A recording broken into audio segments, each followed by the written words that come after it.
Hey guys, I'm back. So ayan, mag-update tayo sa ating Kimpaw, Paula Benino and Kem Chu. Kahapon ay lumuwas na nga ang Kimpaw, nasa na terminal pero not sure kung saan papunta, back to Manila or tatlo lang yan. Balisin Island or sa Europe. Kasi ayon doon sa Instagram, sa IG story nila Cam, may nakapost doon na island, Balisin Island. And then, andoon yung mga family niya. Pero, wala ang Kimpaw. Siyempre, hindi naman nila basta-basta ipopost ka agad ni Cam yun. And besides, alam na natin lahat na laging late ang post. Malalaman lang na sa Balisin Island din ang Kimpaw. Nung bago pa lang sila. Kasi yung pareho sila ng polo na something yellow. Yun yung suot ni Pau noon.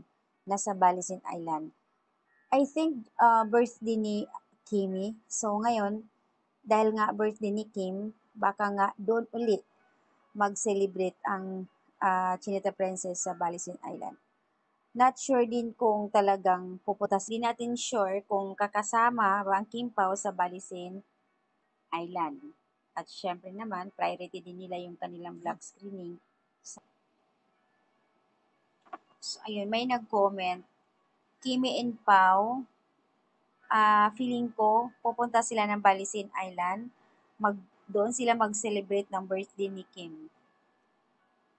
It's either kung wala sila sa Balisin Island, sa Europe ang Kim Pao. Pero kahapon, umalis na sila ng pa-Dubai. Sa ngayon, wala pang IG story ang Kim Pao kung nasaan sila. Marami ang nagtatanong, saan kaya punta ang dalawa? Balisin Island or Europe? So, ayan yung update guys. Ang importante na may clue kahit pa paano sila Cam sa kanyang IG story doon sa Balisin Island. At syempre naman, doon sa post ng Star Cinema na ayon doon, April 17 and 19, vlog screening sila sa Europe.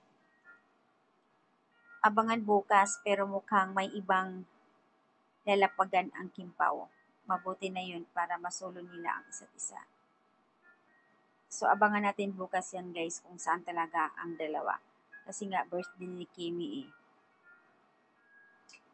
Oh, ito, may nabasa ako. Parang nasa Japan yung Kimpaw kasi may nakakita sa kanila sa Japan Embassy. Hindi ko lang sure pero isang netizens ang nag-post.